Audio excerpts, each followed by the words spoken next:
Hey guys, welcome back. ಹೇಗಿದ್ದೀರಾ ಎಲ್ಲರೂ? ನಾನು ಚೆನ್ನಾಗಿದ್ದೀನಿ. ಸೊ ಇವತ್ತು ನಾನು ಬೆಳಗ್ಗೆನೇ ಲಾಗ್ ಸ್ಟಾರ್ಟ್ ಮಾಡಿದ್ದೇನೆ. ನೋಡಿ, ಇದು ನಮ್ಮ ಮನೆ ಮುಂದೆ ಇರುವಂತಹ ಒಂದು ವ್ಯೂ. ತುಂಬ ಚೆನ್ನಾಗಿದೆ. ಬೆಳಗ್ಗೆನೇ ಫುಲ್ ಕ್ಲೌಡ್ಸ್ ತುಂಬ್ಕೊಂಡು ಬಿಟ್ಟಿದೆ. ನೋಡಿ, ಒಂಥರ ತುಂಬ ಚೆನ್ನಾಗಿದೆ ವ್ಯೂ. ನನಗಂತೂ ಖುಷಿ ಆಯಿತು ಬೆಳಿಗ್ಗೆನೇ ವ್ಯೂ ನೋಡುವಾಗ. ನಮ್ಮ ಮುಂದೆ ಹೀಗೆ ಇದೆ. ನಮಗೆ ಕರೆಕ್ಟಾಗಿ ಯಾವಾಗ ಮಳೆ ಬರುತ್ತೆ ಅಂತ ನಾವು ಅಲ್ಲಿ ದೂರದಿಂದ, ಅಂದರೆ ನನ್ನ ಮಾವ ಕರೆಕ್ಟಾಗಿ ಹೇಳ್ತಾರೆ ನೋಡಿ. ಅದಕ್ಕೆ ನಾನು ಒಂದೊಂದು ಸಲ ಹೇಳ್ತೇನೆ, ಇವರು ಹವಾಮಾನ ಅದು ಇದೆಯಲ್ಲ, ಅವರ ಹತ್ರ ಇದ್ದರೆ ಕರೆಕ್ಟಾಗಿರ್ತಿತ್ತು ಅಂತೆಲ್ಲ ಸುಮ್ಮನೆ ಹೇಳ್ತಿದ್ದೇನೆ. ಸೊ ನೋಡಿ, ಒಂಥರ ಚೆನ್ನಾಗಿದೆ ಅಲ್ವಾ? ಇವಾಗ ಬೆಳಿಗ್ಗೆ ಒಳ್ಳೆ ಮಳೆಗೆ ಉಂಟಲ್ವ, ಅತ್ತೆ ಒಳ್ಳೆ ಬಿಸಿ ಬಿಸಿ ಏನೋ ತುಪ್ಪ ದೋಸೆ ಮಾಡ್ತಿದ್ದಾರೆ. ನಿನ್ನೆ ರಾತ್ರಿ ಏನೋ ಗ್ರೈಂಡ್ ಮಾಡಿ ಇಟ್ಕೊಂಡಿದ್ರು, ಅದು ಹಿಟ್ಟು ಬಂದಿತ್ತು. ಸೊ ಇವಾಗ ಖಾಲಿ ತುಪ್ಪ ದೋಸೆ ಮಾತ್ರ ಮಾಡುವ ಅಂತ ಮಾಡ್ತಿದ್ದಾರೆ. ತುಪ್ಪ ದೋಸೆ, ಚಟ್ನಿ ಮತ್ತು ಬಾಜಿ ಬೇಡ ಅಂತ ಇತ್ತು. ಮೊನ್ನೆ ತಾನೇ ನಾವು ಮಾಡಿದ್ವಿ, ಅದಕ್ಕೆ ನಾವು ಬೇಡ ಅಂತಾಗಿ ಖಾಲಿ ತುಪ್ಪ ದೋಸೆ ಮಾಡಿದ್ದು. ತುಂಬ ಚೆನ್ನಾಗಾಗುತ್ತೆ. ಬಿಸಿ ಬಿಸಿ ಇದ್ದಾಗಲೇ ತಿನ್ನಬೇಕು, ಅವಾಗ ಮಾತ್ರ ಖುಷಿ ಆಗೋದು, ಕ್ರಿಸ್ಪಿ ಆಗಿರುತ್ತೆ. ಮತ್ತು ತಣ್ಣಗಾದ್ಮೇಲೆ ತಿನ್ನಲಿಕ್ಕೆ ಚೆನ್ನಾಗಾಗೋದಿಲ್ಲ. ಮತ್ತು ಈ ತವ ಇದೆಯಲ್ವಾ, ಇದು ಆ್ಯಕ್ಚುಲಿ ಇದು ನಮ್ಮದು ಹಳೆಯದು. ನಾವು ಇದಕ್ಕೆ ಅಂತ ತುಪ್ಪ ದೋಸೆ ಮಾಡಲಿಕ್ಕೆ ಅಂತ ಅತ್ತೆ ಇದನ್ನು ತೆಗೆದಿಟ್ಟದು. ಯಾಕಂದರೆ ಇದರಲ್ಲಿ ಮಾಡಲಿಕ್ಕೆ ತುಂಬ ಈಸಿ ಆಗುತ್ತೆ. ಮತ್ತು ಹೊಸದೊಂದು ಬೇರೆ ಇದೆ, ಅದರಲ್ಲಿ ಮಾಡುವುದಿಲ್ಲ. ಯಾಕಂದರೆ ಅದರಲ್ಲಿ ಅಕ್ಕಿ ರೊಟ್ಟಿ ಎಲ್ಲ ಮಾಡುವಾಗ ಅದು ಕರೆಕ್ಟಾಗಿ ಬರುವುದಿಲ್ಲ. ಸೊ ಅದಕ್ಕೆ ಸೊ ಇವಾಗ ನಾನು ತಮ್ಮನೇಲಿ ಇವಾಗಲೇ ಹಾಕಿದ್ದೇನೆ, ಗುರುಗಳು ಇವತ್ತು ಬಂದಿದ್ದಾರೆ ಅಂತ. ಹೌದು, ಇವಾಗ ರಬೀಲ್ ಅವಲ್ ಮಂತ್ ಅಲ್ವಾ. ಸೊ ಎಲ್ಲರ ಮನೆಯಲ್ಲೂ ಕೂಡ ಫಂಕ್ಷನ್ ಮಾಡ್ತಾರೆ, ಅಂದರೆ ಮೌಲಿದ್ ಮಾಡ್ತಾರೆ. ಸೊ ನಾವು ಕೂಡ ನಮ್ಮ ಮನೆಗೆ ಕರೆದಿದ್ವಿ.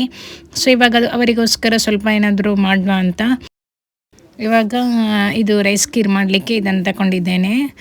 ಇದು ಆ್ಯಕ್ಚುಲಿ ಹುಡಿ ಮಾಡಿದಂಥದ್ದೇ. ಸ್ವಲ್ಪ ಇದು ಹುಡಿ ಮಾಡಬೇಕು, ಅಂದರೆ ತುಂಬ ತರಿಯಾಗಿರಬೇಕು, ಜಾಸ್ತಿ ಅಲ್ಲ. ಯಾಕಂದರೆ ಅದು ಬೇಗ ಬಾಯ್ಲ್ ಆಗ್ತದೆ. ಮತ್ತು ಸ್ವಲ್ಪ ಎಷ್ಟು ಬೇಕಷ್ಟು, 1 ಪಾವಷ್ಟು ಹಾಕಿದ್ದೇವೆ. ಏನೋ ಇದು ಗಂಧಸಾಲೆದ್ದು ಅಕ್ಕಿ, ಅದು ನೀರು ಹಾಕಿ ಮಾತ್ರ ಬೇಯಿಸುವಂಥದ್ದು. ತುಂಬ ಜಾಸ್ತಿ ಬಾಯ್ಲ್ ಮಾಡಿದರೆ ಒಳ್ಳೆಯದಾಗುತ್ತೆ. ಅದು ಜಾಸ್ತಿ ಬಾಯ್ಲ್ ಆದರೆ ಮತ್ತು ಬಾಯಿಗೆಲ್ಲ ಸಿಗೋದಿಲ್ಲ.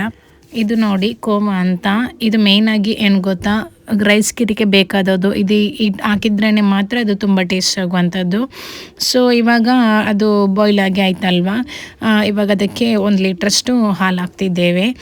ಡೈರೆಕ್ಟಾಗಿ ಹಾಲಲ್ಲಿ ಇಟ್ಟರೆ ಸೀದೋಗುತ್ತೆ, ಮತ್ತು ಅದು ಬಾಯ್ಲ್ ಕೂಡ ಆಗೋದಿಲ್ಲ. ಯಾವುದು ಗಂಧಸಾಲೆ ಅಕ್ಕಿ ಆಗಲಿ ಯಾವುದು ಕೂಡ ಆಗುತ್ತೆ.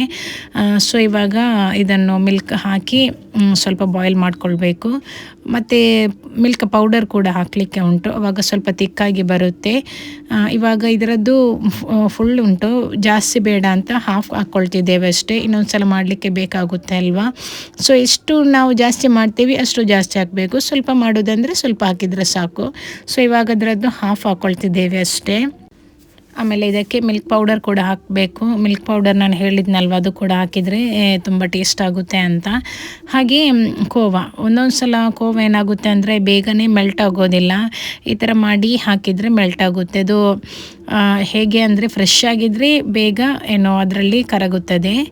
ಹಾಗೆ ಇವಾಗ ಇದು ಕೂಡ ಹಾಕಿ ಆಯಿತು.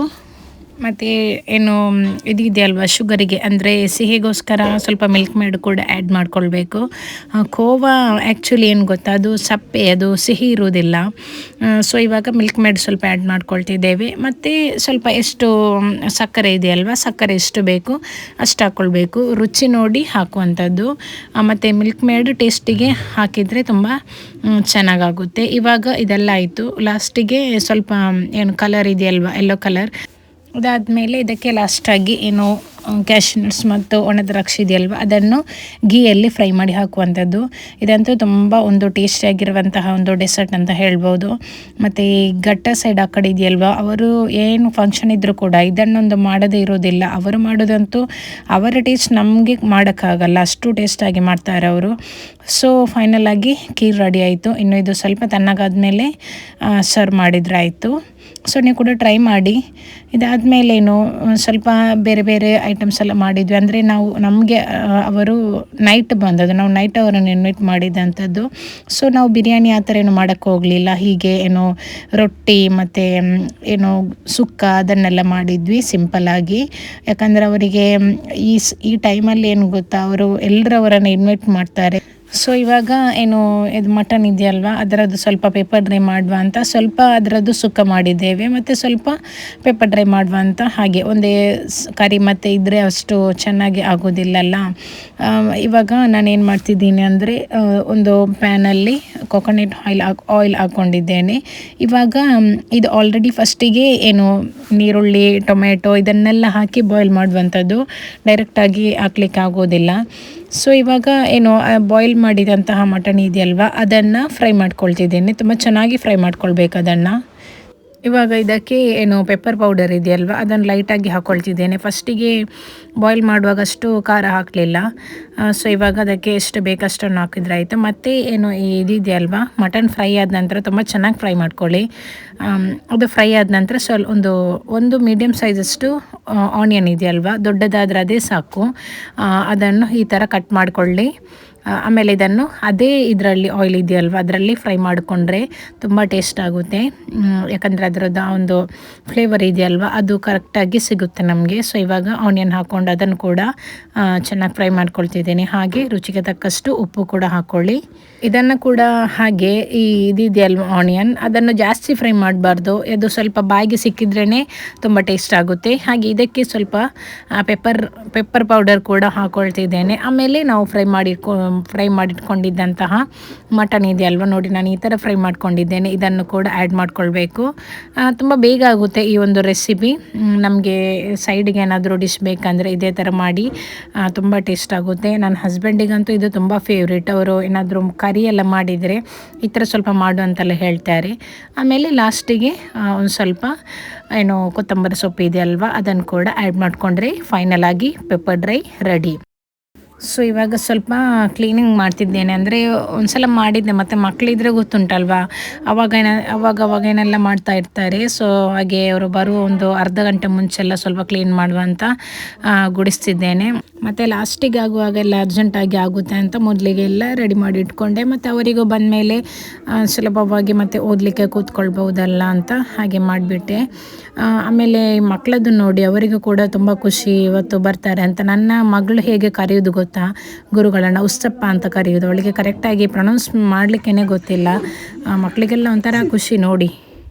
ಆಮೇಲೆ ಗುರುಗಳೆಲ್ಲ ಬಂದರು, ಅವರಿಗೆ ಜ್ಯೂಸೆಲ್ಲ ಕೊಟ್ವಿ. ಆಮೇಲೆ ಅವರು ಓದಲಿಕ್ಕೆಲ್ಲ ಸ್ಟಾರ್ಟ್ ಮಾಡಿದರು. ಒಂಥರ ಅದು ಕೇಳುವಾಗೆಲ್ಲ ತುಂಬ ಖುಷಿಯಾಗುತ್ತೆ.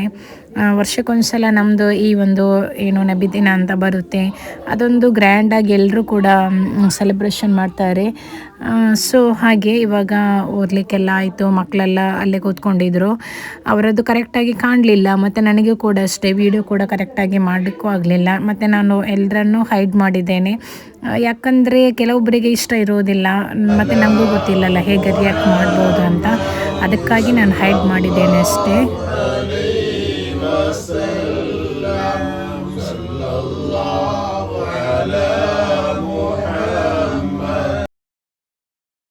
ಅಷ್ಟರಲ್ಲಿ ಅವರದಲ್ಲಲ್ಲಿ ಆಗುವಾಗ ನಾವಿಲ್ಲಿ ರೆಡಿ ಮಾಡ್ಕೊಂಡ್ವಿ. ಇದಕ್ಕೆ ಅಕ್ಕಿ ಪೂರಿ ಅಂತ ಹೇಳ್ತಾರೆ, ನನಗಂತೂ ಗೊತ್ತಿಲ್ಲ ಕರೆಕ್ಟಾಗಿ ಹೇಗೆ ಹೇಳೋದಂತ ಕನ್ನಡದಲ್ಲಿ. ಒಂದು ಜಸ್ಟ್ ನಾನು ಸರ್ಚ್ ಮಾಡಿ ನೋಡಿದೆ, ಮತ್ತು ತಪ್ಪಾಗಬಾರ್ದಲ್ವ ಅಂತ. ಇದು ಬಿಸಿ ಬಿಸಿ ಮಾಡಿದ್ರೇ ತುಂಬ ಟೇಸ್ಟ್ ಆಗುತ್ತಲ್ವ, ಅದಕ್ಕೆ ಅವರು ಬಂದ ಮೇಲೆ ನಾವು ಇದನ್ನು ಮಾಡಿರುವಂಥದ್ದು. ಆಮೇಲೆ ಲಾಸ್ಟ್ ಆಗುವಾಗ ಎಲ್ಲನೂ ಸರ್ವ್ ಮಾಡಲಿಕ್ಕೆ ಇಟ್ವಿ ನಾವು. ಎಲ್ಲ ಟೈಮಲ್ಲೂ ಹಾಗೆ ಲಾಸ್ಟ್ ಮೊಮೆಂಟಲ್ಲಿ ಅರ್ಜೆಂಟ್ ಆಗಿಬಿಡುತ್ತೆ. ಮತ್ತು ಮಟನೇ ಜಾಸ್ತಿ ನಾವು ಯಾಕೆ ಮಾಡಿದ್ವಿ ಅಂದರೆ ಅವರಿಗೆ ಮತ್ತು ಚಿಕನಲ್ಲಿ ಇಷ್ಟ ಇರೋದಿಲ್ಲ. ನಾವು ಯಾವಾಗಲೂ ಅವರಿಗೆ ಟಿಫಿನ್ ಕೊಡುವಾಗ ಅವರು ಹೇಳ್ತಾರೆ ಚಿಕನ್ ಕೊಡಬೇಡಿ ಅಂತ. ಅದಕ್ಕೆ ಆಲ್ಮೋಸ್ಟು ಎಲ್ಲರೂ ಚಿಕನ್ ಇಲ್ಲಾಂದರೆ ಫಿಶ್ ಏನಾದರೂ ಮಾಡಿಕೊಡ್ತಾರೆ. ಸೊ ಆದರೂ ಕೂಡ ನಾವು ಮಾಡಿದ್ದೇವೆ ಒಂದು ಸೈಡಿಗೆ ಇರಲಿ ಅಂತ. ಮತ್ತು ಒಂದೇ ಇದ್ದರೆ ಅಷ್ಟು ಚೆಂದಾಗಿ ಕಾಣೋದಿಲ್ಲಲ್ಲ, ಅದಕ್ಕೆ ಮತ್ತು ಚಿಕನ್ ಕರಿ ಫಿಶ್ ಕರಿ ಎಲ್ಲ ಮಾಡಿದ್ವಿ.